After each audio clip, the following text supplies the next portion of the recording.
Welcome, everybody, to the next edition of the Board Game Barbecue. I'm your host tonight, Mitch, and I'm here with two lovely gentlemen from the northern regions of our country. I have Adrian. How you doing, Adrian? I'm doing good, mate. How you doing? Not too bad. And we also have Def, mate. How are you? I'm good. Nice and chilly up here in the north. A bit colder than you anticipated when you moved up to Brisbane, This is not what I was promised. Send me back.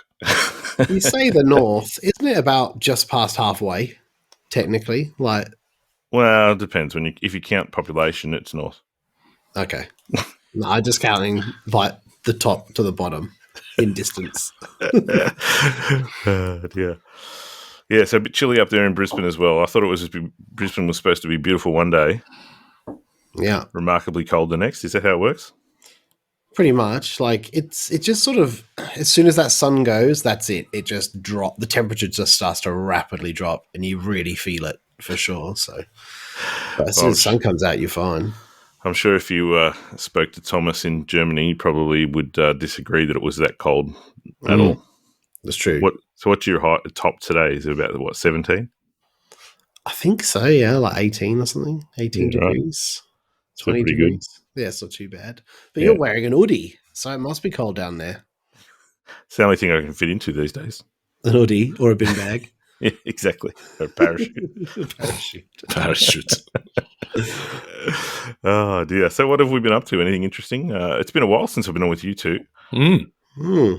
I just got back from the cinema. I just went and saw Top Gun Maverick. Ah, right. And I have to say, I won't do any spoilers in that, obviously, but I am so glad that I didn't watch Top Gun the night before. Yeah, why is that? Why is that? Because it was just like watching Top Gun anyway. It was just Top Gun. It instantly just felt like I was watching Top Gun within the first 30 seconds. It was great. I loved it. Yeah, right.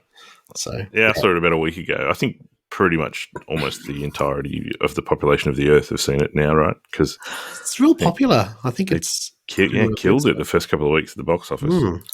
But I saw it, and I watched the original Top Gun just as a refresher about a week or so before I went and saw it. Did you feel like you were almost watching it again?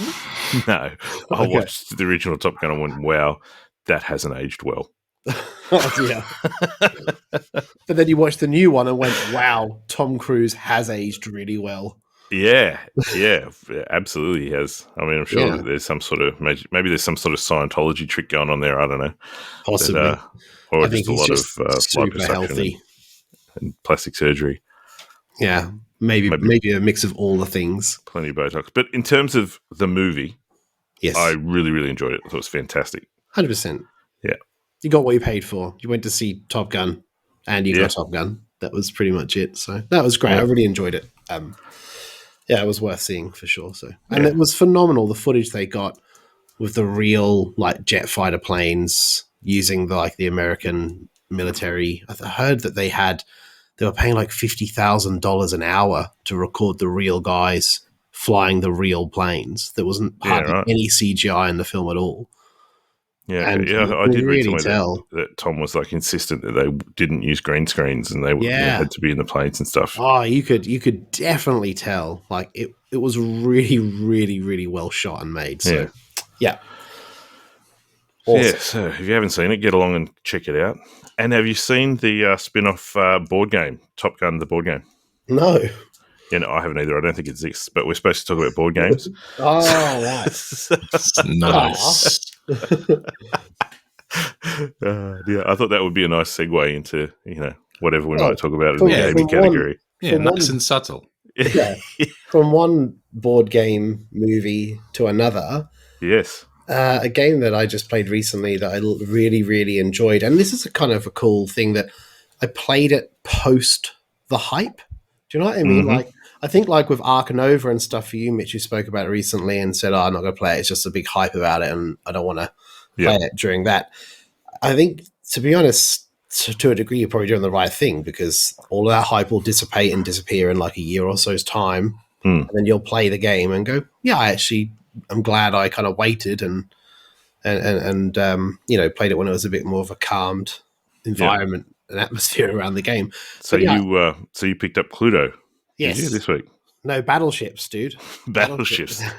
That's a good. That's a board game movie right there for sure. It's so good.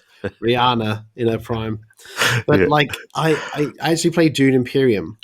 Oh, yes. The same game night that I played Carcassonne at, and yeah, I really enjoyed it. It's not that I ever thought I wouldn't enjoy it. It's just that I didn't have like a massive interest in playing it for some reason. No particular reason. I was just like, oh yeah, I think you know what? I think it might have been the area control dudes on the map bit in the middle where it's like you have to be dominance and you have to make sure that you've got enough, you know, military might or whatever they call it, you know, to win that part of the game. And it isn't really like no one can do things that are that spiteful apart from when you play those cards in the actual round when you do that part of the game. But yeah, it was just a worker placement deck builder. Yeah. That was just really smooth, really simple to play, but really enjoyable. And I loved that race. It kind of reminded me a little bit of Euphoria to a degree, because Euphoria has that race to 10 victory points, and you can get those victory points from different parts of the map from different tracks. And Dune Imperium has that on that left-hand side of the board with those different sort of factioned abilities. Yeah. And that kind of reminded me of that a little bit. But yeah, it was a really good game. And have you both have played it, right? You've both played it? Yeah. Have you only played it solo, Mitch? Yes. Yeah. And same as you, Death, or? Mostly. I've played it at the Brisbane Game Days a couple of times now with other people, and it was fantastic. But it's equally great solo. Yeah, love the game, and it's one of the games that it's almost like a go-to solo for me because it plays in an hour, gives you tension, gives you the full experience of a multiplayer game. It's good fun. Yeah, it was great. It's a very fun. good game. I'm going to go against both of you here and say that I didn't really enjoy it. Okay. And I think I think it's an interesting sort of angle because coming from the segue we used to get into this, which is the movie Top Gun and how much you enjoyed the movie. I actually, again, didn't play Dune Imperium when it first came out. I kind of waited a little while for that sort of hype to die down. And at the time, I had done nothing to do with Dune. I'd never seen the original movie. I'd never read the books. I was totally Dune, out there. And so I kind of really wasn't intrigued by it. It didn't sort of really wow me when it sort of really hit the market. And then I went and saw the film, and I really enjoyed the film. I thought the film was awesome and amazing. So on the hype from the film, I was like, righto, it's time to go buy the game now because that movie was awesome. And if the game's like the movie, then that's fantastic. And let you down a bit. And then I don't think it was like the movie at all. You thought you'd have more of like a thematic Arkham Horror 3rd Edition kind of an experience where it's like deeply not necessarily narrative. Okay. I just felt like it was a bit you're just running up those tracks. Red cube goes here, blue cube. Yeah, exactly. It was very worker placement / deck buildery. Yeah. I didn't really feel like moving your pieces up those tracks was an alliance with those factions or anything. I agree. I don't think the game has any thematic connection at all. Like very, very small. So I think so that said, and I guess this is an interesting take, and maybe we want to talk about this for a bit. I don't know, but it's not specifically a board game, but just the effect that your experience or how your experience can be affected based on where you're coming in from. Do you know what I mean? Like if I had have come in maybe before I saw the movie and just been like, oh yeah, it's just a worker placement game with some deck building, then maybe my opinion would have been entirely different. Yeah. But because I walked in with that expectation, I was kind of like then a little bit disappointed because it didn't live up to what I was expecting. Because I'd obviously heard already that you guys had said that it was not super thematic, ties to the game, but there are loose ties, there's cards and characters and things like that. But I think that having the Dune TV soundtrack from the TV show playing in the background and a few Jack Daniels heightened my my thematic ties to the game. Like, it's I don't know. Like, I think the music actually helped. I'm not kidding. That music was actually really cool. Like, it was kind of, it felt spacey and space opera-y, and it made me feel a little bit like a bit more of that kind of vibe. But because I knew that the game wasn't heavily thematically tied to its actions and stuff like that, I just enjoyed it for what it was. And I did enjoy taking those worker placement slots, going up those tracks. And the conflict stuff was great because I had some really fun cards, and it was really close at one point at the end. I don't know if I took the win, but I almost denied somebody the win in that round by playing a certain card, but he double-crossed me with another card that double-crossed my advantage, sort of thing. And he managed to take one of my fighters off the board and then replace it with one of his own. Like, my guy changed teams almost. But yeah, it was great, and it was a really good group of people to play it with. I really enjoyed it. It was, full of laughs and banter, and everyone giving each other plenty of stick. And yeah, well, see, and that's my opinion coming from where I've only played it solo, and I did say even from the first time I played it when I wasn't thrilled. I mean, it was okay. I guess that's the thing. I was expecting more. I wouldn't say it's a bad game, or it didn't. I just kind of thought, oh yeah, take it or leave it. Sort of hit that middle of the range for me. But I think, I said I'd like to try it multiplayer, and I think maybe if you did play it in a group as opposed to solo, then that might give you more of that sort of faction competitiveness sort of feel to it that I think it was sort of lacking when I played it solo for me. And also, I've heard like people say that the I'm addicted to the soundtrack. The expansion adds like more cards that make that deck builder aspect a little bit more to the front of the game, like to have a bit more importance. But I felt that the cards were pretty important as they were anyway. Like I really enjoyed choosing some of those cards, and I felt that I could manipulate my deck and get different things working for me. So yeah, I thought it was great. Yeah, I think the expansion is very good. I didn't feel it changes the deck building aspect much. It does change the board a bit. So the actions that are available at the north side of the board are completely different. Yeah, I thought it's great expansion, but even the base game is very solid for me. But that's an interesting discussion about how you come in, right?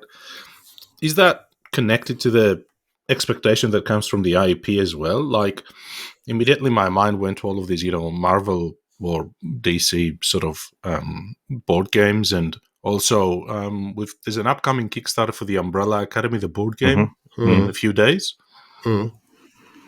So, you have all these expectations going in because you love the IP or you love the movie or a comic book or a story you've read, and then the games have a hard time living up to those expectations, right? Definitely. Yeah, I agree. To be honest, I don't have like a massive high expectation for IP games because I think there's lots of great games out there that don't have an IP attached to them. So I tend to sort of gravitate towards those a little bit more. I have got a few of the IP games, and I've found them to be okay. I don't know, they've just been okay at what they do.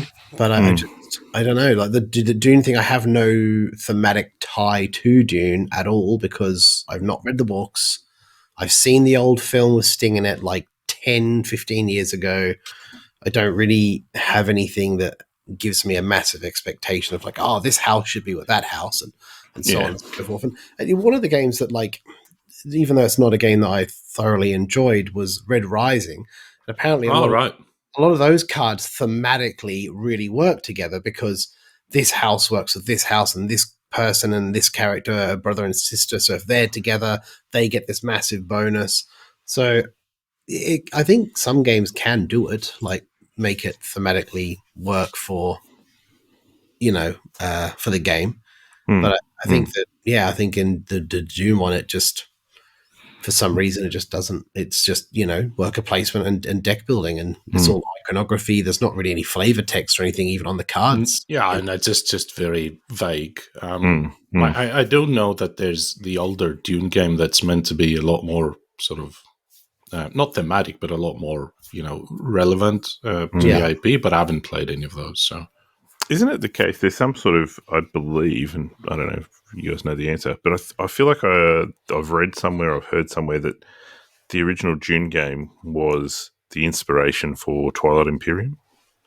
Oh well, no, I haven't. But they didn't have the license rights or something along those lines. I don't know if as I said, I don't know if I've heard that somewhere or I Just dreamt made it. up. Maybe a lot of people are going to hear me say this and it's going to become a myth. I don't know. But yeah, so I think that's that original Dune game.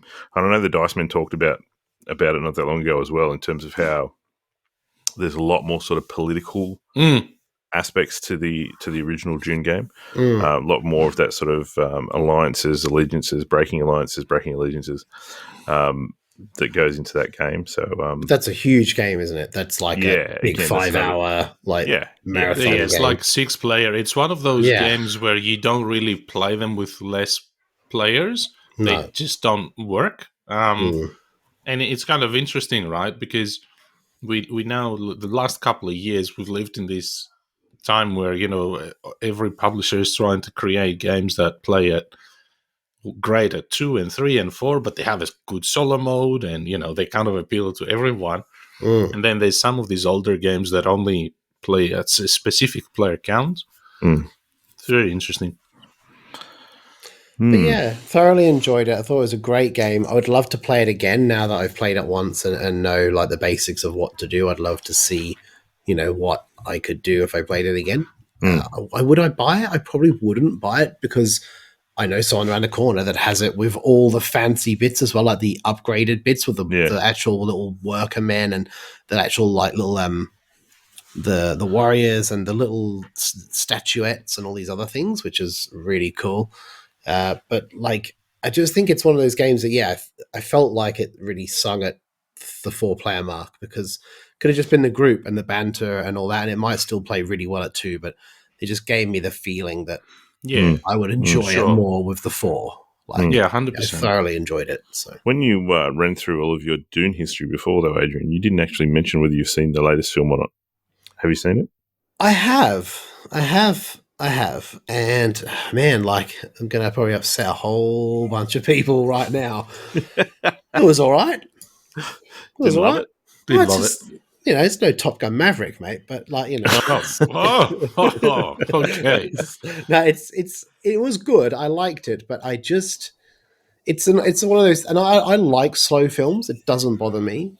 But we live in a really strange age where it's like, we're going to make the first film that sets up the next like 4 movies. So you already know going in that there's going to be more. So you have this kind of preconceived notion of like, oh, okay, well, there's going to be more. So I already know that this is just sort of setting up the story, which is still fine. But like, like back in the day when you went and saw Star Wars and it didn't even have A New Hope on the subtitle, you went and saw that film and you thought that was the end. There's no, you just, I don't know, maybe it's just because I'm older and more, I know that there's more coming. Whereas when I was younger, I'd watch a film and be like, oh, this is amazing. And then find out, oh, they're making a sequel. That's awesome. Like, wonder what's going to happen. Whereas now we already know because of social media and things like that. We know there's more coming. We know that there's going to be another 4 or 5 films and all that. But I thought it was good. I enjoyed it. I didn't think it was the best film of last year, which everyone else would have thought it was, I'm sure. Well, a lot of people thought it was. So, I don't know. It's still good. Still fine. And I think the book people would have loved it, though. I think the people that read the book really enjoyed the film. Like, I think and that's really important. Did.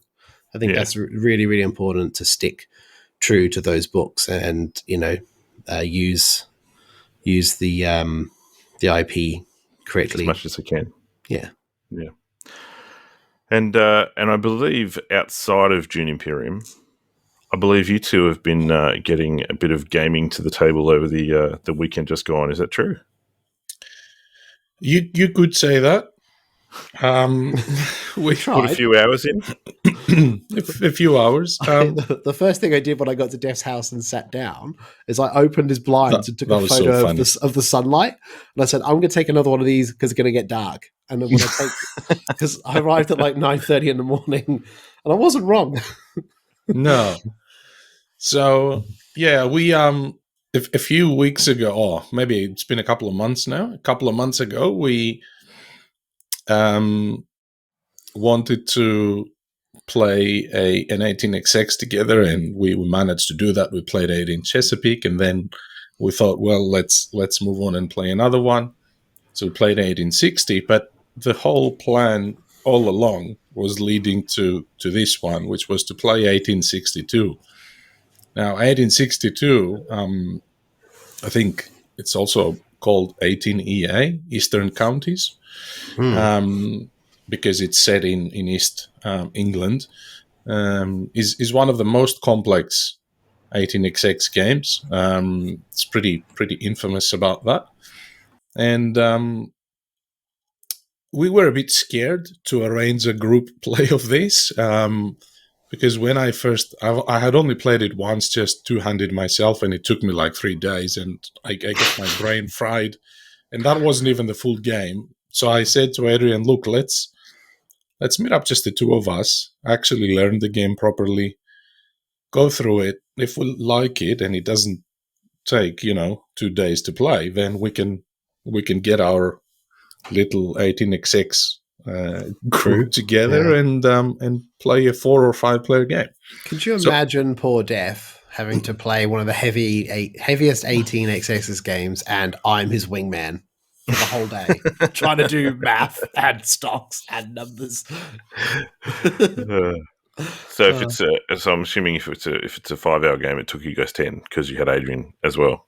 Yeah, it did slow us down. It was actually not longer than the previous games we've played, except of course this time it was just 2 people, and the previous games were at 4 players. So I'm expecting this will be much longer at 4. But the game is very different to other 18xx games. It feels a lot bigger. It goes up to 8 players. I can't even imagine playing that with 8. Yeah, there's 20 companies in the game. 16 of those, they're randomized, and you get 16 in every game. But the main 2 differences that it has one is that there's 3 different types of trains in the game. You've got local, express, and freight trains, and every company only has 1 permit. So when you start a new company, or when you invest in a company, you know that it can only run local trains, or it's an express train company, and they run trains in a different way on the map, and they also generate revenue in a different way. So for instance, freight trains don't visit stations. I can already see Mitch trying to concentrate. It's like you're losing Mitch already. You lost Mitch. You lost him already. Sit down, Mitch. You'll be all right. I just want to know when Gordon and James come in. Yeah, Percy. He's my man. Percy takes the mail on time. Sorry, Def. Keep going. No, it's all right. Freight trains do like a number of hexes.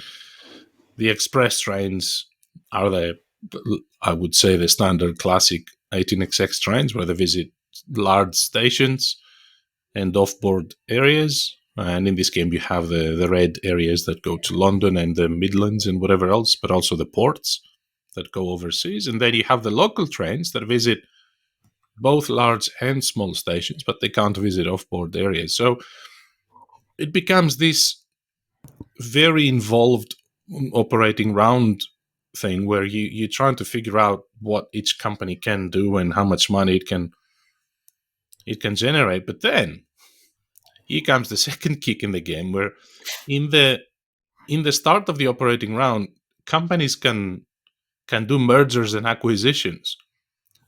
So that changes the game completely, because you could have like 2 companies with different permits, and you merge them together. Players exchange their shares 2-1, and there's some financial shenanigans there. And then you end up with a company that has 2 types of trains, so it runs maybe 3 or 4 trains every operating round. and it's just a massive puzzle to figure out during the operating rounds. I really, really enjoyed it. It was great fun. Even a 2-player count, I thought it was great. We had it doesn't have like this photo finish type excitement at the end that 1860 did with the nationalization of the railways at the end. But we did have very exciting moments at the end, with one of the companies almost went down to bankruptcy that Adrian was running, and ultimately at the end was so well run that it jumped ahead of almost all the other companies and gave Adrian a comfortable win. I thought it was fantastic. Looking forward to playing this at 4 or even 5 player. So it sounds like, though, with the 8 players, like it goes up to 8. It sounds like you might have to forego some of those to give your accountant a seat at the table. Def has a spreadsheet on his phone to do the final scoring. He's made his own spreadsheet. I have. But it's the reason why I really wanted to play it is because it's based in East Anglia, which is where I'm from. I'm actually from Norwich, which is on the map there. And I would have, out of the 37 hexes on the board, I would have been to 30 of them at least. I know all the towns, the little villages. I've been there. I know the roads. I grew up there. So it was really cool to play that and see some of the sort of thematic ties to those places. But it just, it blew me away with the whole merging companies thing, what would be capable in those games. And it's really interesting. Like, it's really fun as well. Like, because we played it and essentially we're playing almost a normal 18xx game that we'd played before, but our trains can only do certain routes, and that's fine. But then when I was like, okay, I think I'm going to merge these companies now, we had to get the book out again, and we're like, right, how do we do this? How does this work? No idea what we're doing. And like, we'd read through the book and merge these companies and stuff. And that's when it became really interesting, because that other company that was almost bankrupt, I was like, man, I might merge them into this company and have 3 permits and then run 3 different types of trains. But because of the era that we were in, or the, what do they call it? Is it a phase? Because of the phase we were in, they could only run any 3 trains. But so the other company that I already had was running 3 trains already, so they wouldn't really benefit from the merge. So it was a lot of like knowing when to strike and knowing when to merge and knowing when to acquire new companies and stuff. But great. So, I mean, obviously these based in real places. You just talked about how it was the places where you grew up, Adrian. Mm-hmm. Is it in terms of the way those trains were set up, as you said, Def, and then the merging of the companies and so on? Is that a historical accurate representation of what went on with the development of the rail industry in that area? Yeah, 100%. So all of these games, that's where they start from. They start from the historic facts about the companies and which ones struggled to survive, and some of them ended up acquired or ended up getting nationalized by the government, and most of these games are actually set up to lead down these not predetermined paths, but somehow they have a rough idea of where this is going. But obviously they're board games, so they tend to deviate from those paths as well. So to me, and every one of these rule books explains the history at the start, which is really interesting for me to read. I actually wish they did a bit more of that, to be honest. But it is very, very interesting. There usually is a matrix in the game that explains what each company does, what was its origin, and what happened to it, and all those sorts of things. And the game mechanics are meant to I guess force the game decisions down this road where a lot of these companies will get merged, a lot of these companies will get acquired, some of them will get bankrupt. And it's meant to be, not an accurate representation of the facts, but it's meant to recreate the historic element of the games. Yeah, I actually looked up a couple of the railway companies when I got home, just because I was interested in it. And the East Norfolk Railway, which is one of the ones that I had, the ENR, it was really interesting about some of their history. They started in like 1848 and then they closed in like 1872 or something like that.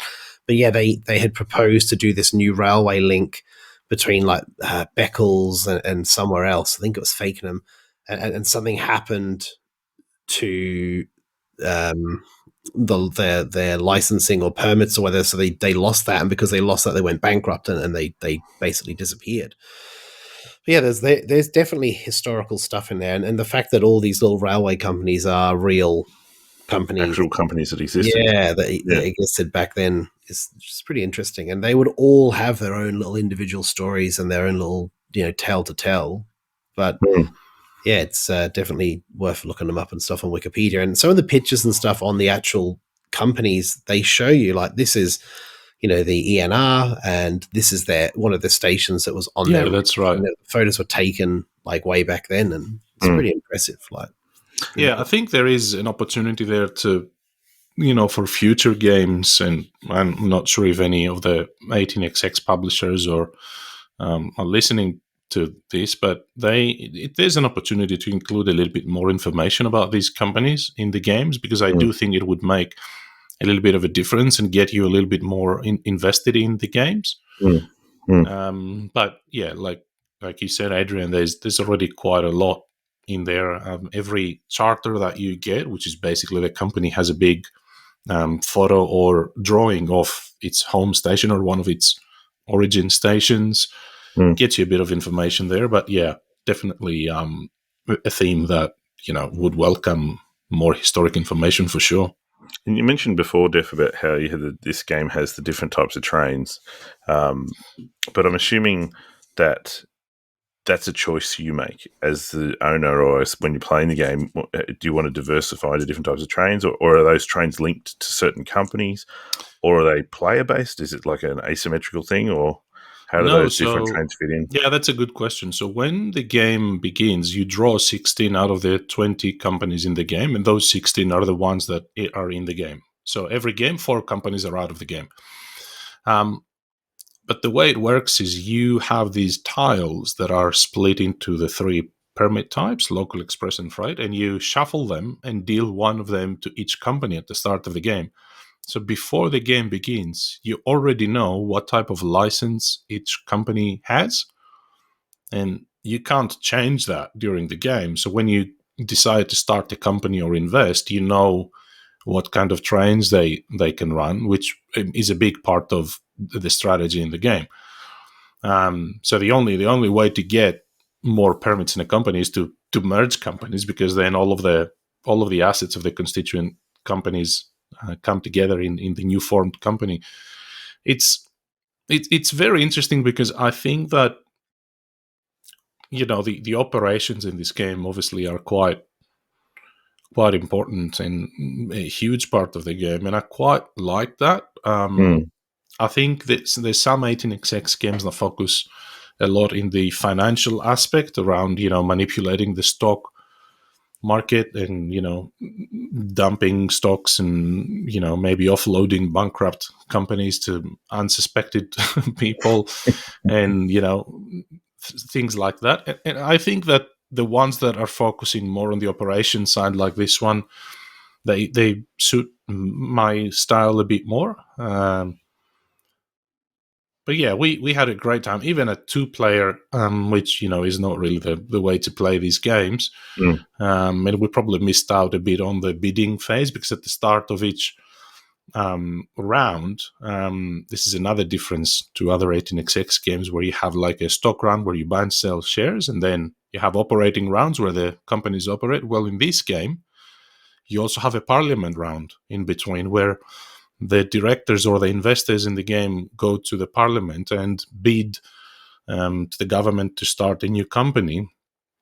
And when that happens, the government funds the company 100%. So these companies are 100% capitalized, while when you start a company during a stock round, they only get capitalization based on the stocks you buy from them. So if you buy 50%, they will get their par price times 5. But if you start them with government backing, then they get 100% of their value, no matter how many shares people have bought. And I think we did probably miss out a bit on that because there was just two of us. We did a bit of money. We started a company. The other person didn't really try to, block that or outbid it. And I think that aspect of the game in a 4 or 5 player game would probably be a lot more cutthroat involved. I think so, because it's if I outbid you, then you're just going to outbid me on the other one that I want, and it's just kind of goes back and forward. Whereas when you've got 5 people, it's like there's no way I'm going to let Def get that for $50. Like, it's not happening. I'm going to bet 100, and if he wants it, he's going to have to pay 105 and then just keep going, because there's only $5 increment or £5 increments, so you could be bidding around the table for a while, and that's fun. Like, that's also a fun part of the game, is that bidding mechanism. So one of the things I found about this one, though, as well, it was only 2 player, but it was so tight on the board because only 37 hexes. Now, I don't know if that's a smaller board. I don't know, because it's actually called a Railway Mania in the East Counties. Yeah, so, that's the full name of the game. Yeah, is that the Mania? Because it feels incredibly cramped. Like, it could be, but I think 8 player would just blow your mind because you'd be all on top of each other. Like, that would definitely be Mania. So, well, I imagine that in the eastern counties of England, there's probably not a lot of expansive room for railways. Probably is quite tight, and built in on top of each other. True. Yeah, the map is surprisingly small, and especially when you sort of open it up and see that there's 16 companies in play in every game, you go, well, this is not going to go down nice and comfortable. It's a turf war. Because in many 18xx games, when you see the map, you have like empty hexes or hexes with villages, the little dots, and then the big stations where the trains usually stop, they're spread out in the map. In this map, like every hex or neighboring hex or every 2 hexes, you have a large station, and they're almost always home stations to some of these companies. So it is extremely, extremely tight. So as somebody who puts a fairly significant amount of weight on the aesthetics and the themes they enjoy in the games, do you think we'll ever see a 18xx game that actually has some art in it? I think any art. Yeah, I mean, will do. Yeah, I mean, the most art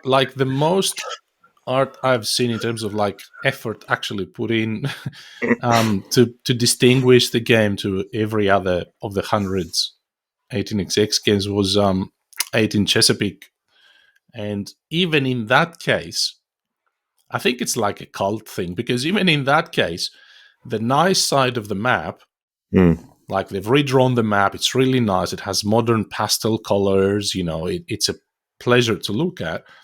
They still did the other side as the traditional red and black and yellow type map, which feels very, 1960s or, I think it just goes with the territory, I don't think these games are... I don't know. Do you think they've got their market? They've got their key audience, which is the people that are really into them, and it's almost a little bit of a, like you say, a cult or a religious sort of thing where they want to stick to the original and they don't want to change out of that. Is that what you're saying? Yeah, and I wonder if that actually connects it to the theme somehow as well, because a lot of these games, 1829, which was the original 18xx game, was published in the mid 50s. Or something like that. So, you kind of have to think: is that mid 50s, maybe mid 70s? But you almost kind of think: does this actually connect to the theme? Does it connect to the steam locomotives of that era that was all about evolution of the railways and cutthroat financially, and not that you can't make a great art and graphic design or illustrations out of that. I imagine you could, but wouldn't that feel almost out of place now in a world where like the yellow 900 and hexes and yeah, all of these games are exactly the same look and feel. I don't know. Well, I just think that, and I guess it's something sort of that we as a group have been striving to do, and that is, make board gaming less a niche thing and more sort of mainstream, trying to get people to, be interested in board games and to play them. And that means hopefully roping in people that have never played board games before and things like that. I would think that having a nice looking board where it maybe looks like a map, the tracks have got some little artwork on them, so they look like little tracks. I don't know, that sort of stuff. I've never played an 18xx, so I'm not sure exactly what that would do to the actual gameplay. Yeah, but that it would contribute. Well, I just think that it would make it more accessible to people that maybe haven't played 18xx's before. And there's a saying that I heard somewhere that I think is great, right? Which is, a high tide raises all boats, right? So, getting new people into the hobby and having the hobby become more popular is only going to benefit those already in the hobby.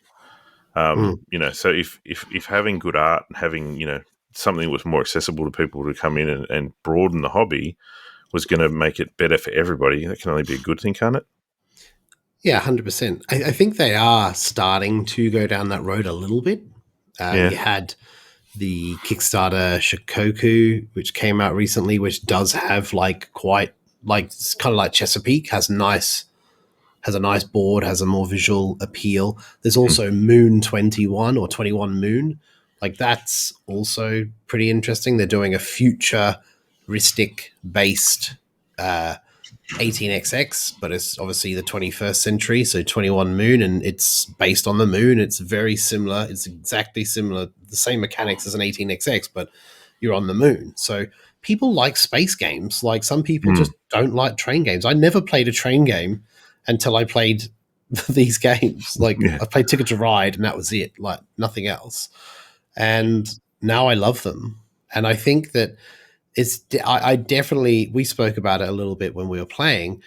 You wouldn't want to play 1862 as an entry game for 18xx. So there is like a stepping stone, just kind of like worker placement games. You wouldn't just go and grab On Mars as your first worker placement game. It tends to be a sort of stepping stone progress where you're like, oh, I really like that. What about this one? I want to try something that's higher up. And I know that obviously they have an advantage because On Mars, tool art, it looks beautiful. Components are all beautiful. But I don't know. There's just something about the 18xx game itself, the mechanics and what happens in the game that makes those moments. It doesn't matter what it looks like, if I'm honest. Be careful. Are you starting to sound like me now? I know. I saw that was that 9 hours we spent together on Saturday. You brainwashed me. But I tell you what is really important in that game is like really clear guidance and information on how much revenue people are getting and how the revenue moves and works and how much your stock's worth and how they move up and down. Having that really clear and really easy to follow, it's like that makes it so much easier. It's important to mention that you mentioned 21 Moon. So there's a Kickstarter in a couple of days when you're listening to this episode from All Aboard Games. So Scott Peterson will be, he launches a campaign once a year and then produces 3 or 4 of these games. So I think there's going to be 5 in this case, 21 Moon between them. And he puts effort into these games. Like, the art is nice. I got 18 Chesapeake and 1860, and I'm really happy with those. So if you want to have a look at them, might be a good opportunity. They're also quite, I would say, reasonably priced as well compared to what you can buy them for in the market afterwards, which is quite expensive. One thing that I think has affected this, Mitch, that you mentioned it and you're right. I think one thing that's affected this sort of art approach or non-art approach is that these games predate almost all modern board games, and they come from an era where people, basically everybody with a garage and a way to print things, could publish an 18xx game, and they still have, I think, extremely low print Production runs. costs. Yeah. And print so runs. so what happens is they have the relevant investment put in them. Now there is a massive market for these games, but because there's so many of them, each individual game, I would think, has smaller print run than any of the modern board games that we play. So that, I would suspect, contributes as well. But it would be phenomenal to see, maybe an 18xx one day designed by, that has the graphic design done by, Ian O'Toole or someone. He could put quackers in for fun. Easter eggs. Well, Andrew Bosley could do what do they say? Anthropomorphic animal creatures getting around on their little carts. Evidently, 18xx. Exactly. You heard it here first. I just looked up Shikoku, actually, Adrian, when you mentioned it, and I've got to say that board does look already much more intriguing to someone like me who's very shallow and just wants to see. No, it does. It's and see, to me, that's like, it's not major. It's not it's not game changing necessarily. It just makes it that little bit more like, oh, that looks nice, and I can see the mountains, and I can see the fields, and I can see the on the map and stuff. The other thing for me that's kind of like a barrier to entry for these games is what sounds like a hell of a lot of maths. Someone who, I think I got booted out of the lowest level math because I couldn't count to 5 on my fingers. So that, to me, that's because you've only got 3 fingers. Well, there is that. To me, that's a bit of a barrier because I'm like, look, I don't want to sit down and really have to work out, what percentage of shares does this company own, does that company own, what's my return on investment? I get 10% off these shares, and I've got 10 of them, and I've got 5 of them, and they're 25%. I'm just like, I'm done. If I feel like if I need to call, my Year 9 maths teacher, Mr. Easer, and say, how do I work this out? Probably not going to enjoy it. Is it that heavy with math? No, it's like, that's a bit exaggerated. There is a bit of that, but they have like revenue trackers on the board, and they also have ways to show you how much the shares are moving. So on the stock market, where you are tracking the value of each company's shares, every box has a tiny marker above them where it shows different, I guess, thresholds of price. So if your stock is on, say, £100, then if your company generates £230 revenue this operating round, then above the 100 marker where your stock is, it would say, it would say something like 11 to 20, or 11 to 9, or 10 to 19. It moves up 1. 20 to 29, it moves up 2. So you immediately know how much that moves. There is a bit of math in terms of calculating how much money each investor will get. So if the company generates £230, how much would you get, Mitch? You have 30% of it. How much would Adrian get that has 60% of it, etc.? But in an interesting coincidence, Aid in Chesapeake included an extra table in that, which is it's like a automatic calculation of that. So it has all of the revenues above a reasonable amount, above, I think, 100 or 150. And it has all the breakdowns up to 60% of how much you own. So you immediately look at, what was my revenue? 430, and I've got 5 shares. This is how much I get. You don't even have to do the math. And that's extremely clever. I don't know why all the games don't do that. Yeah. I think it would massively help, especially in longer playing counts, because there's a lot of that, right? It's definitely something that you do, and it's prevalent during the game. So, but there's some ways around it, Yeah, well, I mean, that sounds like, at least a bit of a solution. It reminds me of the smartphone ink player. I was going to say that. You'll love it. Smartphone player rate all over again. So that's good. Well, that's great, guys. Or I mean, the key is to have someone that's really good at math, and you just go, Def, how much do I get? And he goes, 74. Oh, sweet, 74, I'll take that. Easy. Yeah. Do the calculations in Greek, though. Yeah, that's true. So that's 1862, Railway Mania in the Eastern Counties. It's actually published by GMT, and Mike Hutton is the designer. So looking forward to playing that again, 100%. Fair enough. Well, I've been a little bit, as you know, Def. I've been a little bit buried this week by Cuba Libre, which is another coin game that we have been sort of talking about. I'm not going to go into a lot of detail about it because I talked about Andean Abyss on a couple of episodes ago, and it's very similar, but just a fair bit smaller. So I actually quite enjoyed it for that reason, because it's just a lot more sort of smoother and streamlined and everything. A lot of the operations are very much the same as in Andean Abyss, so it's easy to learn, easy to get along through. But the game I'm going to talk about today is a game that has been either in my top 10 or very close to my top 10 games of all time for a long time, and it doesn't get as much sort of recognition as I think it probably deserves. And that game is called Rajas of the Ganges. Yes, I haven't played that yet. Have you played it yet, Adrian? I haven't played it either. I think I saw you guys playing it at the retreat, but I think it was like 1 o'clock in the morning. I was like, I'm going to bed, and I didn't join. But it looks really cool. We did actually start. Yeah, we did actually start very late.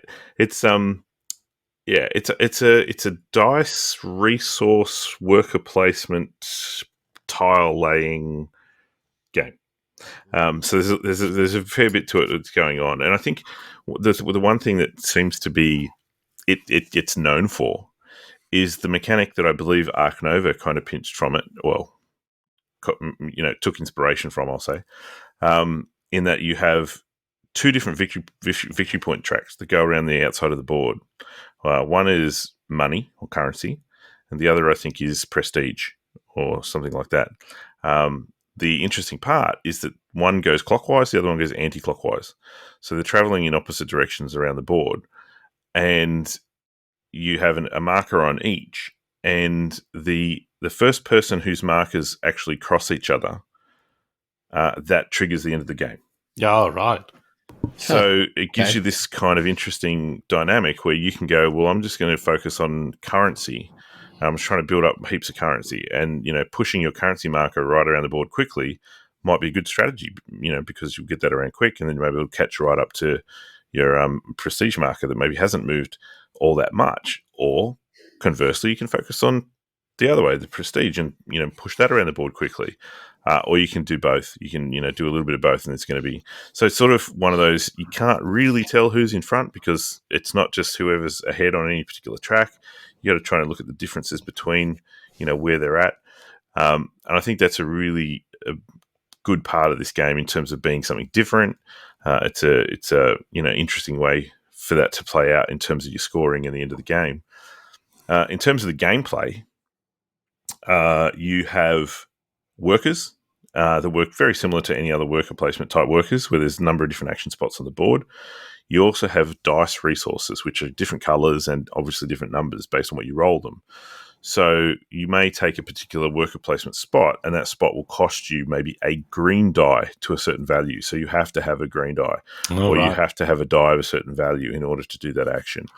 But the dice are not the workers themselves. The dice aren't the workers themselves. Yeah, okay. No, they're a resource that then you'll spend after you've chosen the particular space. And then you also have a home player board, which is like your sanctuary, I guess, where you start off with essentially nothing in it. But then you can use your dice to purchase, so that the value on your dice and the colors of the dice will allow you to purchase tiles that then you can place into your little sanctuary. And that becomes a little bit of a tile placement puzzle, because you have to maintain the road connections as you place the tiles down. Mm-hmm. You need to have them connecting back to your homestead or palace or whatever you want to call it. And each of those tiles will have different resources or shops and things on them that will increase the effectiveness of certain worker placement actions when you take them. So there's this interactivity between building up your little home board and the abilities that will trigger on the home board when you take certain actions on the main board with your worker placements. So yeah, it's a bit of point salady. There's a river track that runs right up the center of the board where you have a boat meeple and you can take actions to move the boat up the river, and there's different bonuses you pick up the further you move along the river.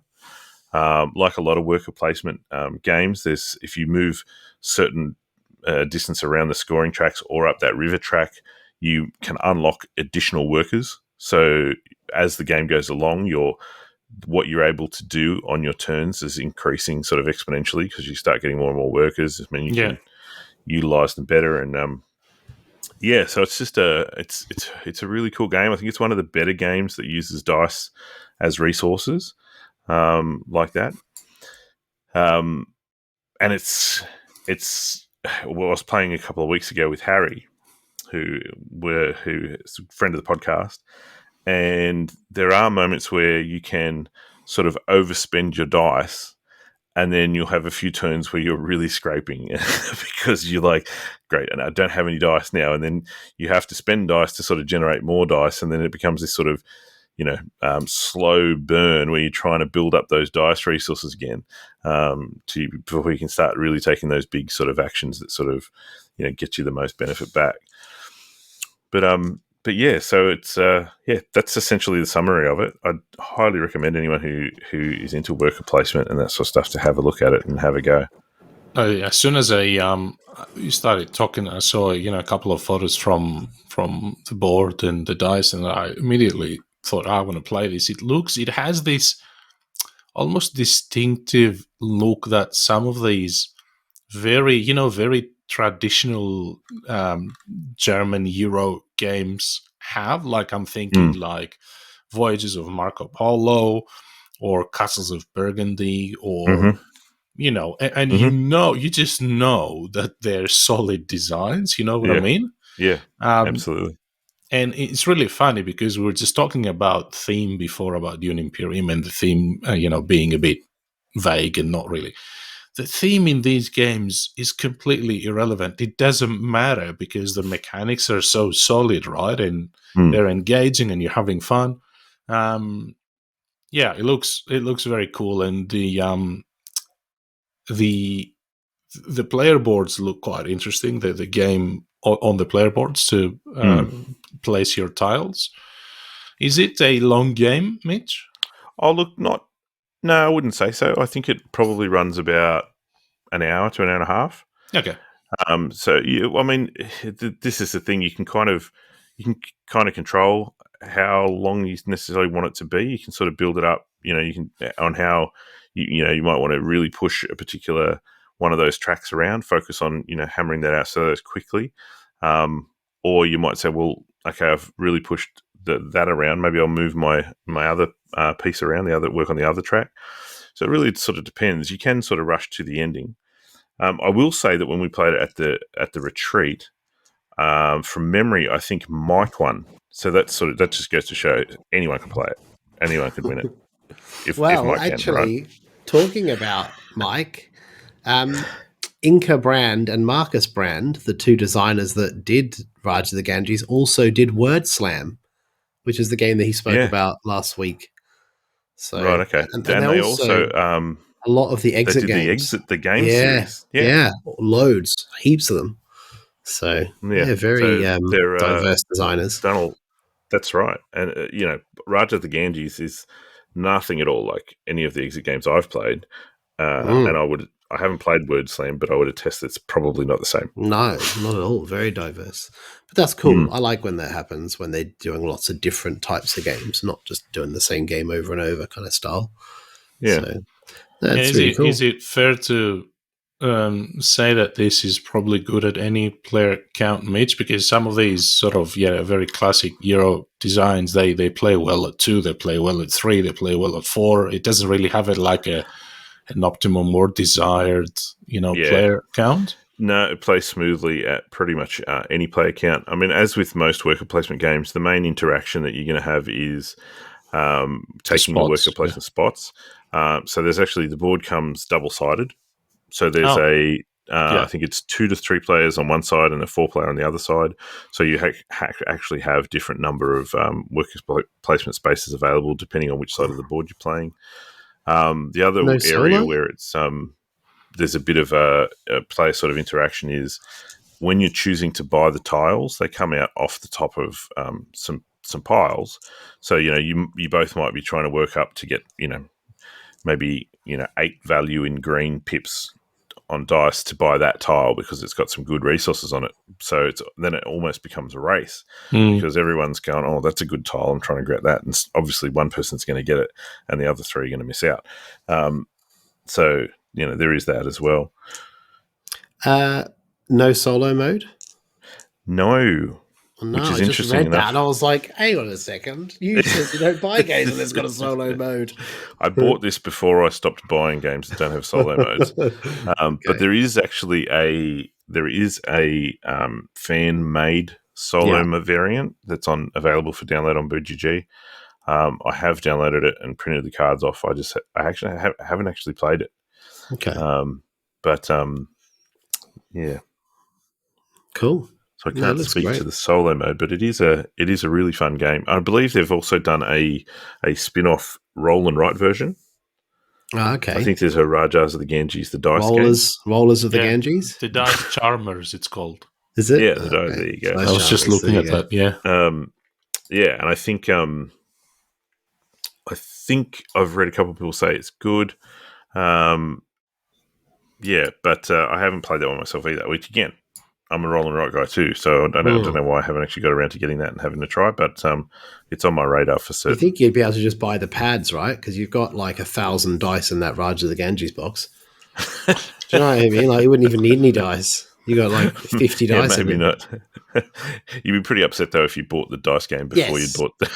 Yes, I know that bit. You can print the sheet off and give it a whirl. Like, I'm sure you can. Yeah. Well, it's definitely, as I said, it's definitely my radar because Rajas is right up there, and I think it sort of sits in that weight space. It's kind of like that next level. I wouldn't call it a gateway. There's probably a little bit too much going on, a little bit too point salady, but at the same time, it plays really smooth. It's not super heavy, so you could probably, I'm sure that, like my wife, if I could convince her to sit down at the table, I'm sure she'd love it. Yeah. Do you find is there like a little bit of a runaway leader thing with that with the crossings and stuff, or is it pretty even? Do you find that someone that's got a little bit of prestige but a lot of the income, they tend to always do really well as opposed to the other way around, or you haven't really found? No, I find it's balanced really well because if you have a look at those of you who can look on BGG, I know that you can't really see what we're talking about. But if you have a look at the board, you'll see Mitch will show you all through interpretive dance. There's the little grey spots on the outside of the currency, and then the round sort of semicircular spots, the fame or the prestige, which is the other track. So it's 2 to 1 essentially. So for every 2 of the currency that you get, it's equal to getting 1 of the prestige or the fame. So it's probably easier to gather that money quickly, but you're moving around the board slower, then you'll move quicker with the prestige. I know the last time we played, there was a 4-player game, and there was one person we were like, oh, this person's done really well, and they're out in front, and we're never going to catch them. And then a couple of turns later, and I think it comes down to this, like what I was talking about before, you can go out hard and really spend your dice, get some big returns on investment, but then once you've done that, you're out of dice. So it's almost like a sprint in a marathon, if you would.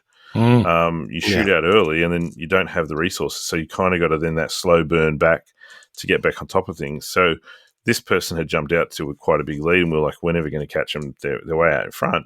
And then 2-3 turns later, it's like, oh, hang on a second. I don't know if he's going to hold on because, Harry's coming home strong. I was coming around on the prestige track.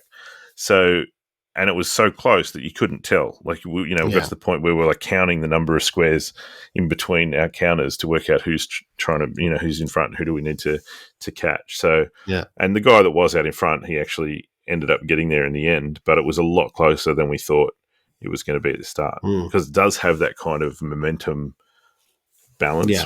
I really want to play it. So, So, without further ado, I think we'll call it quits for our little chit chat, and we'll get into the serious business and move on to the bracket battle. Hey guys, it's Mike here. I'm here to talk to you about Advent Games. Have you bought a game from Advent yet? If you haven't, you definitely should. Dean and his team are absolutely amazing. They've got an amazing website, really heavily curated with all sort of different categories, from deck building and rare games, and look, just go check it out. They offer $10 flat rate shipping all around Australia. They also directly support the podcast game days up in Sydney, so you can go by and say hello. Guys, go check out Advent. You won't regret it. Okay, so this week's bracket battle, which is brought to us by Game Toppers LLC, who I believe are running a Kickstarter at the moment. So if you're interested in a table topper or a playmat, check out the stock that they have. Really high quality, good stuff. And it makes it a lot easier and cheaper than buying a full-sized custom-built game table. So, bracket battle, gentlemen, we have one to wrap up tonight. It is that little engine that could, Targi, choo-choo, versus the massive might of Anachrony. So, Targi was a bit of an outlier. I think everyone underestimated the power of the old Targi in the first round, because it was a small 2-player game. But it absolutely, I can't remember who it was up against now. I'd have to go look it up. But all I can remember is Yokohama, or whatever it's called. I can't. Yokohama, was it? And TI4, and it blitzed it. It blitzed TI4. Targi smashed it. I thought, where's this fella coming from? So seeing it come up against Anachrony, I thought anything's possible. Anything's possible for little Targi. So where do you reckon we're going to sit on this one, folks? The Mind Clash fans are fanatics. They love that stuff. So I just think that Anachrony will... What did you just say about me? Yeah, sorry. I know. I was looking at you when I said it. I just think that it's just, they're massively into that game. But I actually think it'll be a lot closer than you'd expect. Which I had a look at the Facebook voting maybe a few days ago, and I was surprised by the amount of votes Targi was getting. It was very close, maybe even at some point. It's a good game. It's well deserved to get these runs, I think. All right, well, let's get on to the results that everybody's hanging on the edge of their seats for. And as it happens, Targi has come to the end of its journey. Anachrony goes through to the next round by about 35-odd votes, which over a grand scheme of things is really not that much. So I think it's commendable, the performance that Targi put in. I know there's a lot of people in the comments section on our posts on Facebook that were getting right behind Targi, trying to pump it up and get it across the line. Unfortunately, the hill was too big to climb with Anachrony. Maybe it can travel back in time, try again another. Change the votes. Change the votes. Go back and stop the count. All right, so Anachrony moves on, and that will bring us to our next battle that we're going to set up. Oh boy, we're down to the quarterfinals now. Yeah, this is it. So not many left in it. There's 8, and that's it. It's going to be done. 8 games left, 4 matches in this round at least. They'll be done like the Celtics were done at the weekend. Boom! There's my sports reference for you. Because I was at Def's house. I don't want to do this anymore. I'm hanging up. Sorry, I have to go. Just while we're talking, I was really into that at your house. By the way, I was like on the edge of my seat watching that. I was way too invested in it. I was like, we're playing an 18xx game. Oh, can we just pause for 3 minutes? Yeah. So if anyone doesn't know, there was a basketball game. The Celtics were playing, and someone else was playing, and it was so tight at the end. It was like 1 point in it, and it was the last minute, and it was really interesting to watch because I don't watch any sport, and I was hooked within about 30 seconds. So awesome. So next time I come up there, we're just going to watch basketball the whole time. I wouldn't mind watching the whole game. It'd be cool. Yeah. All right. Careful what you wish for. All right. So moving on. The bracket that we've got today is the family crazy fun favorite of Quacks of Quedlinburg up against the dice chucking monolith Too Many Bones. Wow. This is going to be huge. Right? Two very big games, a lot of popularity in both these spaces. Very different games, mind you. Still releasing content for both. Sorry? Still both releasing content.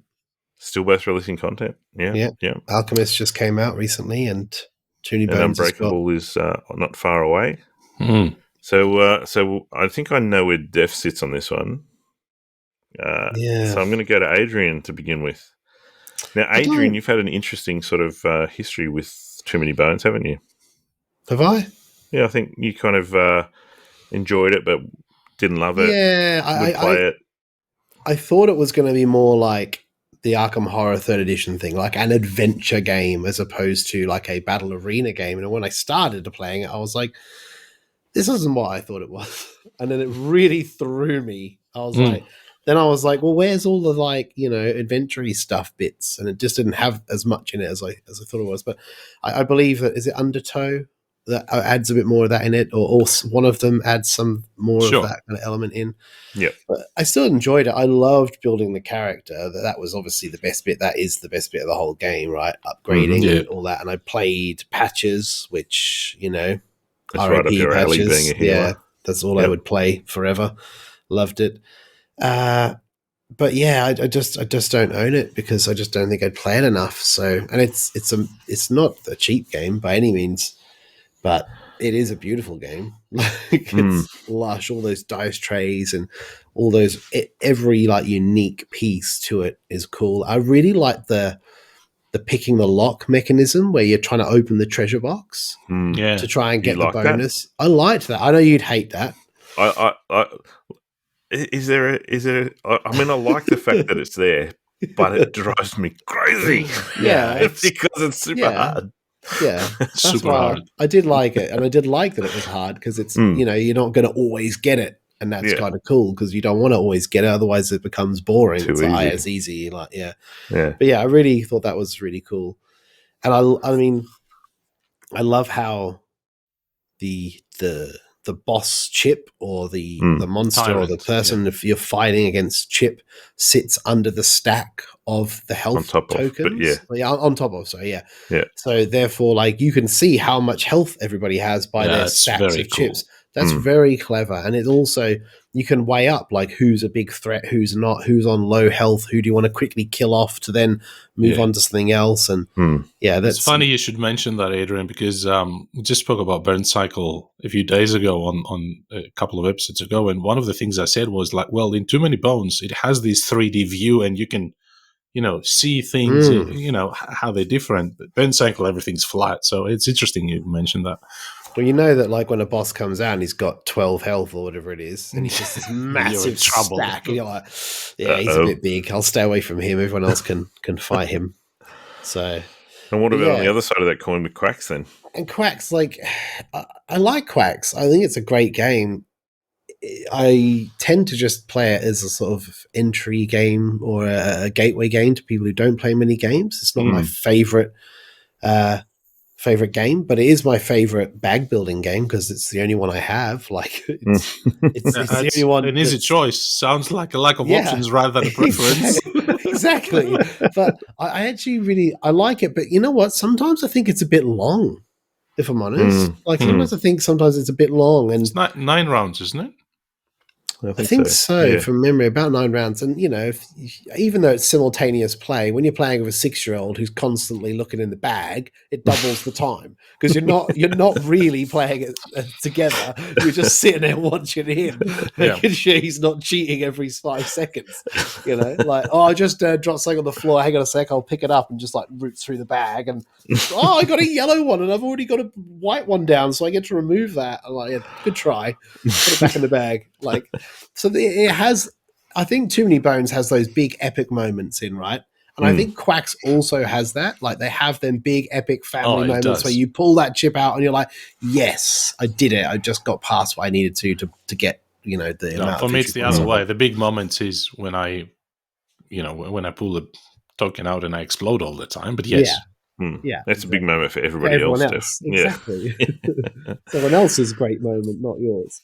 But I think they're both good. I love playing Quacks with Finn still. It's still a game that we get out to the table somewhat regularly now, even though we've had it for 2.5 years. So yeah, right. Yeah. And which one are you going to vote then? Yeah, he didn't really. If I am going to vote, I would. Oh, I don't know. I don't know. It's like if I was hanging out with you guys, I might play Too Many Bones because I'd probably vote Too Many Bones. If it was my choice to play one today, I'd choose Too Many Bones because I don't play it. Whereas Quacks I play a lot. So over to you, Def. Tell us why Too Many Bones is a better game and it's going to win.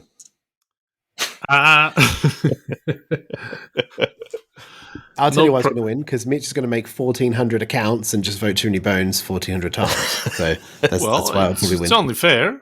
What do you mean I'm going to make them? I've had them made since the start. I've been voting every time it turns up. True. I think this is going to be a very interesting bracket battle because both games are very, very popular in our community. And I think Too Many Bones' popularity has increased because of its wider availability the last 12 months or so. You can get it easier, Etherworks had it in stock for quite some time, and some retail shops have it. So I think it's going to be a very, very big battle. I think that people that play mostly family games absolutely love Quacks. We love Quacks as a family. We play it a lot. I do think that it has like a sort of specific lifespan on the table. You can't, like, I can think of a few games, family games, that I would gladly play back to back. Quacks isn't one of them. But as Adrian said, it has these hilarious moments where Def always explodes because that's just what happens, and everybody laughs, and it's awesome, right? On the other hand, obviously, Too Many Bones is a completely different thing. I think in the end, it is the better game. It is the more sort of rewarding experience. But again, it depends where you're coming from and your perspective, what kind of games you're playing. It's difficult to get, for example, my girls to play Too Many Bones. I haven't tried that, to be honest, but they always get a great laugh out of Quacks. I think it's going to be a big battle. Like, my vote is going to go to Too Many Bones, but I do think this is going to be a huge, huge battle. Yep, I'd agree. I don't think there's a clear winner here, but we know where your vote is going. I was going to say, do either of you want to see if you can guess what I will vote for? Is there money in it? Yeah. Yeah, we're all hoping. So that's a 3-0 so far to Too Many Bones. So if you are a Quacks fan, get onto our socials, onto Facebook or Discord or onto Instagram and vote for your favourite. And if you are a Too Many Bones fan, do exactly what Def and I and Adrian are going to do and vote for Too Many Bones to see it go through to the next round. And on that note, we will move on to our oaths.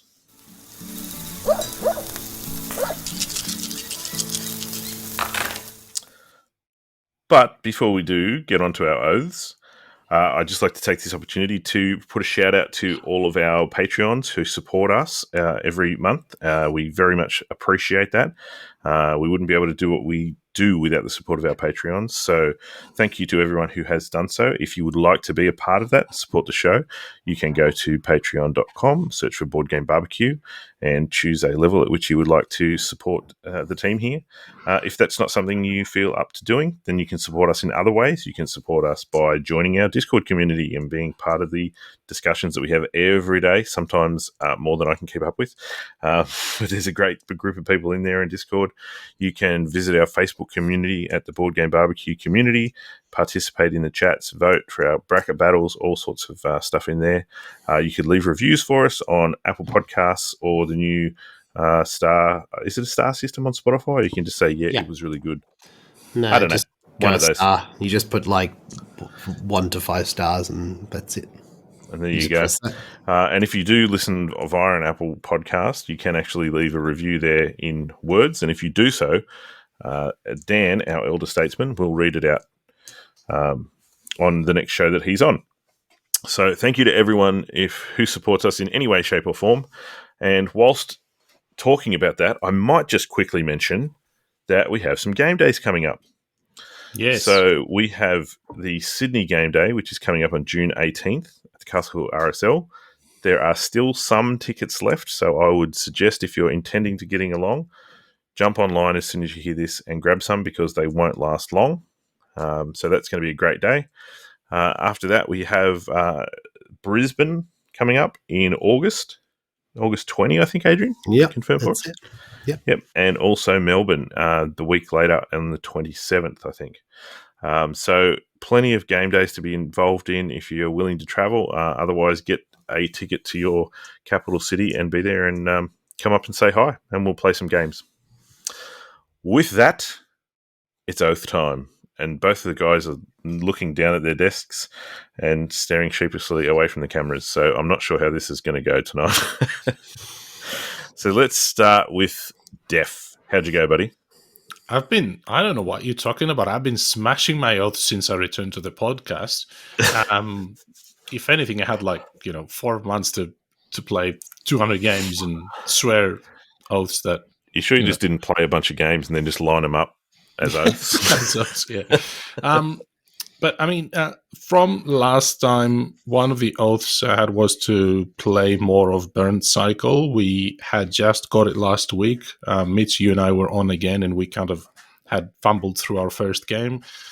And I've played heaps of it since. I've played it, 5 or 6 full missions. I think I'm starting to have dreams about it now. It's like there is so much thinking in this game. So I've played that a lot. I'm actually going to do a 180 here, and I'm going to say that this is probably the most complex game from Chip Theory games. Really? I think the base rule set is a lot.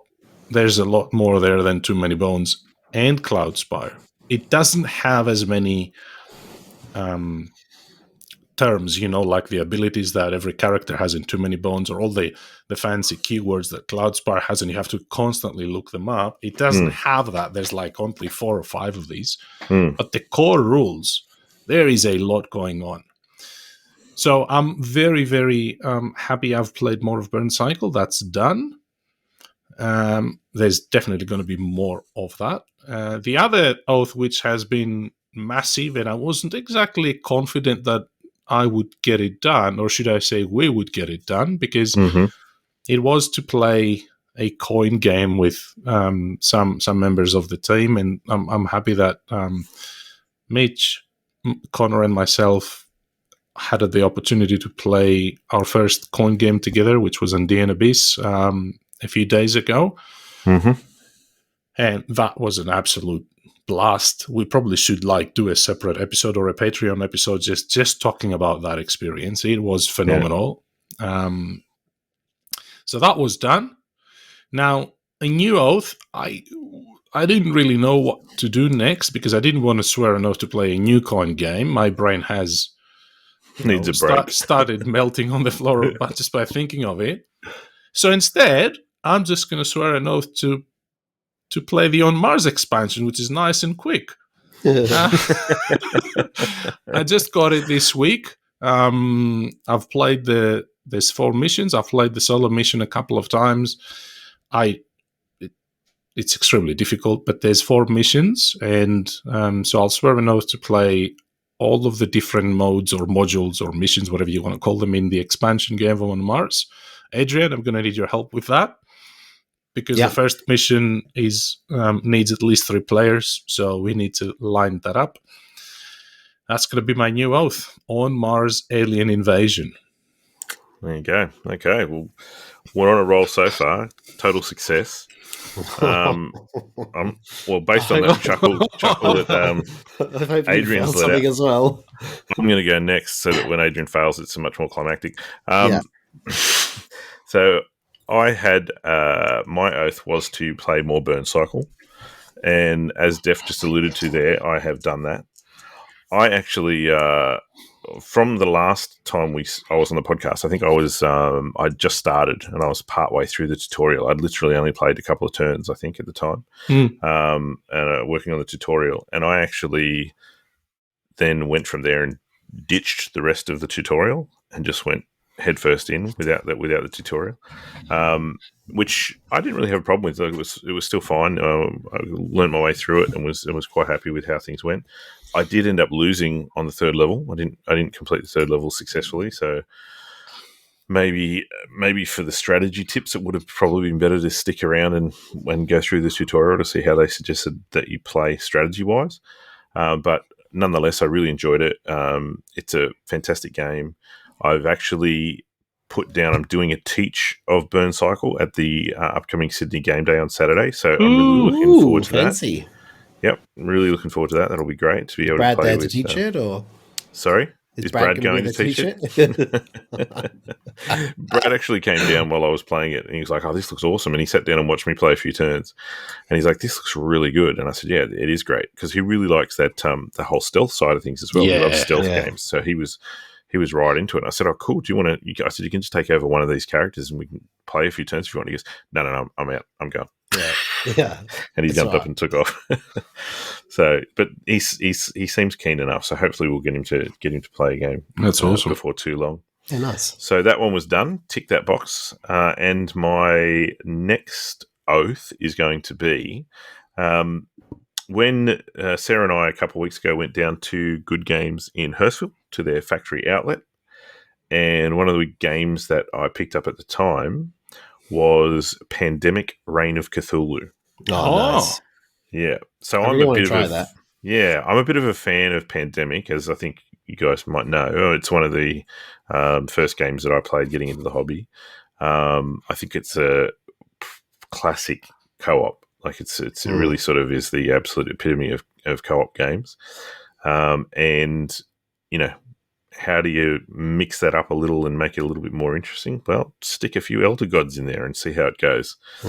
So I've got that one. I've been keen to have a crack at that for some time now. So that's going to be my next oath, that I'll swear to play Pandemic: Reign of Cthulhu by the next time I'm on the pod. There's awesome. There's just nothing that can't get mashed together these days. Hey. Just can't. Like, it's just like, well, hang on, 18xx and artwork. Apparently. Yeah, you already said it's on. It's getting there. Like it's it's baby steps. But like, okay, Call of Duty. Let's just chuck in Godzilla and King Kong. Why not? Because that's what they've done. Like, have they? Yeah, that's it. They've just gone. You know what? Warzone could do with a bit of a boost. Let's chuck King Kong in. Go for it. Just mash it up. Mash it up. Yeah. Throw Cthulhu in there. Well, that would be amazing. Yeah. Then I'd play it. So yeah. Oh dear. So over to you then, Adrian. We're on a roll. We're 2 for 2. Can we get a clean sweep here? How did you go with your oath? We're not getting a clean sweep. I'll let everyone know right now. So I've got like so many oaths. It's ridiculous. So originally I swore to play 1862, and then when I spoke to Def off air, he's like, "No, we're not doing that. That's crazy." And then we had to play 1860 first to learn, and then we learned 1862. So I'm ticking that off. That's overfilled for the old one. Technically, yeah. Okay. Well, that's cool. We'll give you that. And then the alcohol stuff, whatever it's called, isopropyl alcohol, or whatever the hell, I don't know. I didn't really read it. that's arrived to remove the paint from my Phoenix Mini, which I have unfortunately butchered, and I don't really like it. So one of my O's was to remove the paint. So I haven't done that yet because it only just arrived. And since I played a 9-hour 18xx game or whatever on Saturday, it's basically taken up most of my weekend. That and Top Gun. So, yeah, I hope to get that done during this week and just get that paint off. But as far as O's go, we're also waiting for the On Mars expansion, but I'm going to play that with Def. So I'd like to play, I've said it already, but I'd like to play the Transcontinental. Oh, yes. Really would like to play it more because I only played it like the once, 1.5. And I don't know if MJ is going to be able to play it with me this week. So I think I might attempt some solo gaming, or I might try and see if anyone would like to play it online or try and knock out a game online. So, well, there's probably, from the sounds of the talk that's been going on in our Discord channel about the effectiveness of the rule book, yes, there might be some people willing to take you up on being taught how to play the game. Well, I don't know how the solo would work with the blind bidding thing. I'm guessing I don't know how that works. You don't do it or what? So that would be quite interesting to read how that actually works as well. So, yeah, I'll have a look into it and see how it goes. Okay. So that's us all done then with the Oath segment wrapped up. That brings us to the end of the show. So I'd just like to say thank you to you two gentlemen for coming along on this journey with us today. It was a blast. Thanks, Mitch. That was good fun. No worries. And we will see you next time. And I hope all of your games between now and then are sizzling ones. Cheers. Thank you. I thought you just recently got it on Kickstarter or something, Adrian. That's not mine. It's Def's. Mine's Shikoku. Which is the one that you were banging on about that it was near your house and that, and you knew the suburbs. That's the one. That's the one, but my home in the UK. Yeah. Shikoku. No, that's the Japanese one. I was going to say it sounds like a Japanese thing. It sounds like... I'm just going to pop down to Leeds. I'm going to take a left to Shikoku and then... Get on the JR rail to Shikoku and then off at Birmingham. Yeah. Well, hang on. If we just do a 1, 2, 3, so Mitch 1, me 2, Def 3, we'll be able to see if there's a bit of a lag. Okay, 1. 2. 2. Oh, sorry. What was my... Whee! That's going in there, Dan. Done. He's got you. Okay, 1. 2. 2. Oh, sorry. I thought you were confused. No, I'm adamant. Hey, let's play a game of the mind. We'll do really well. Let's just play who can count to 3.